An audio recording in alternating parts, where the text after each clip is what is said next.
আলাইকুম এভরিওয়ান, কেমন আছেন সবাই? আশা করি ভালো আছেন। দেখুন, আজকে একটা ইউনিক রেসিপি আপনাদের সাথে শেয়ার করব। প্রথমে তিনটা সুন্দর দেখে বেগুন নিচ্ছি। বেগুন তিনটা একটা কাঁসার খুন্তিতে হচ্ছে এভাবে ছিদ্র করে ঢুকিয়ে নিচ্ছি।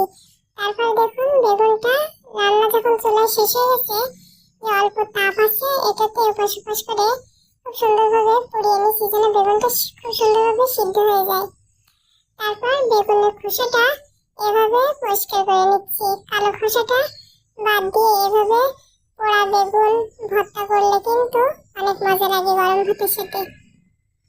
দেখুন, আমি এখানে কাঁচা মরিচ কুচিয়ে নিচ্ছি, পরিমাণ মতো লবণ, পেঁয়াজ কুচি, খুব সুন্দরভাবে লবণ আর মরিচ কুচি দিয়ে মিশিয়ে নিয়ে তারপরে বেগুনটা আর পেঁয়াজটা দিয়ে মাখিয়ে নেব।